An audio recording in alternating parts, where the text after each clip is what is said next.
Sisters. And not to take long, but just to put it in a context so you understand. If you go back to 1914, you go back to when a Serb assassinates Archduke Ferdinand of Austria. And this starts World War I. World War I is where there's a bunch of thieves that want to share in the world. But one group of thieves got there first. That is, the British and the French colonialism had moved into the Muslim world, and they had taken India, Indonesia, Malaysia, Singapore, all of Africa, especially West Africa and Muslim lands, right? These criminals, the British and the French, had already moved in and taken most of the world. And the Germans said, well, you know, we got ourselves together, we want a peace too. So the Germans challenged them for colonial supremacy. Now, along with that was the weakening, the Turkish, the Ottoman, Uthmaniyya, whatever you want to call it, the books, our history books call it the Ottoman Empire. They call it the sick man of Europe. What that means is that the Ottoman Empire, which was then about 500, over 400 years old, was crumbling, was falling apart, had became weak through so many plots and so many years and generations of mismanagement. So the Ottomans sided with the Germans. And as you know, they lost World War I. And when we lost along with them, that was the finishing of the so-called Ottoman Empire. Now, along with that Ottoman Empire is what we call nowadays the Middle East. That is, which includes Jerusalem, which includes Palestine and Lebanon and all of that area. That was part of what we call the Ottoman Empire. In 1924, one stooge, we got two stooges here from World War I. One is Sharif Hussein, stooge for the British, and the other one is a bandit, Abdul Aziz ibn Saud, the head of what you call now the Saudi family. Yeah, he was a stooge. Both of them were stooges. Now, one stooge didn't know that they didn't want to have anything to do with what we call caliphate, leadership of the Muslim world. So one stooge, who was the number one stooge at that time, said, well, this is 1923 or 1924. He says, we're going to have a meeting now to reestablish the caliphate because the Turks had disbanded the Khilafah. Ataturk, he was another criminal Masonic agent of the West. So the Islamic leadership is finished. Now you got to remember, out of the 1,400 years of Islam, right, over 1,200 of it, now of course Islam is eternal, but I'm saying from what we call Islam from Prophet Muhammad sallallahu alaihi wasallam is over 1,400 years old. Now that means that over 1,200 of those years, believe it or not, the Muslims ruled the world. The Muslims ruled the world, and everywhere a colonial power went, they was chipping at the Muslim empire. All of India, right, was part of the Muslims ruled India. That which includes India, Bangladesh, right now, and also Pakistan. All of that was Muslim. Malaysia, Indonesia, the biggest countries in the world almost were Muslim lands. That means part of the Soviet Union, which is now Russia, Muslim land, the whole southern end. So Islam and Muslims are a great people. And so when the Ottoman Empire crumbles, right, then that is the end of the political leadership of the Muslims. And they lose it to the British and to the French and to the so-called Western powers. So then we go along to, now they want to reestablish it.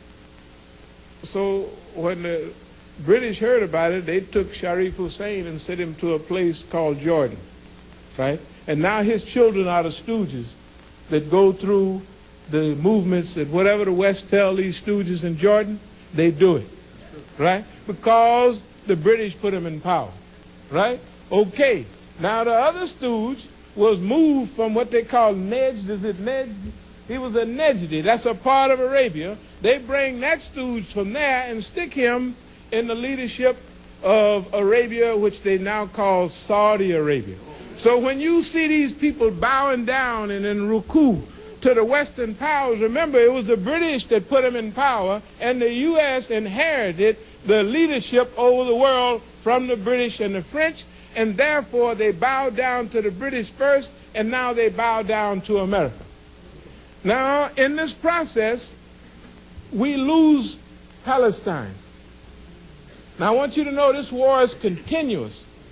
Back to World War I, when General Allenby comes into Jerusalem, he goes to the grave, to the tomb of Salahuddin Ayyub, which they call Saladin, and they've been gone for 900 years. And he goes and kicks the grave of Salahuddin and says, Salahuddin, we are back. That means we've been waiting since the Crusades, right, to get back at you people. So don't never let these people come and say, this is not a war against Islam, it's a war against terrorism. That's a lie. It is a war today against Islam. Okay? Now,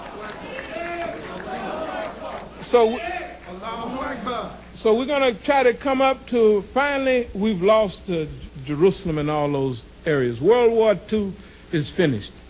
All right? Now we have the so-called crying people, crying about what happened to me here, what happened to me there. Then they allow them to have the Muslim land. Palestine, they just give it to them. A war starts in 1948. All of the West supports them. 1956, another war. 1967, another war. 1973, Yom Kippur War. They call it, or the Muslims in Egypt call it Ramadan War.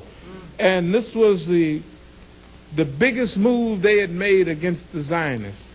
But the Americans came in with so much force to break the back of the Egyptian charge. The Anwar Sadat, biggest stooge as he is, he realized, he said, well, I can't fight against the Americans. So he submitted, hooked up a treaty, and he became a stooge for those people. And of course, he fought hard against the Muslims. And I want to say that all of these stooge governments in the so-called Middle East are stooges against the Muslims. They fight, I don't care whether it's Saddam, I don't care whether it's Syria, I don't care which country it is. We have had horror stories in Syria from Hafiz Assad in those days. We have horror stories in Iraq, poison gas on his own people, the Kurds, poison gas against the Iranians and what have you. But then, brothers and sisters, in 1979, an unexpected victory happened. Right. And all the Muslims have to realize it. It is a precursor of everything that is happening now. It was a revolution in the Islamic Republic of Iran. Hey, and I'm telling you, yeah, I know they don't like it. A lot of people don't like that, right? They don't want you to talk about Iran. They don't want you to talk about Imam Khomeini because for that century, the one that just passed, go find someone that century that was in exile, right?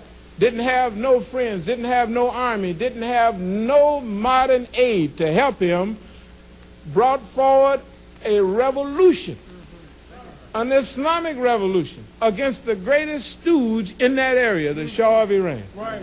And then had to stand up against the whole world. Right? All of these stooges right now that are rumbling around, every one of them, Iraq attacked Iran. The Jordanians helped Saddam. The Saudis helped Saddam. The Kuwaitis helped Saddam. Isn't that right? Every country in that area either sent troops or weapons or some type of aid to fight against the first Islamic Republic. That was the initiator.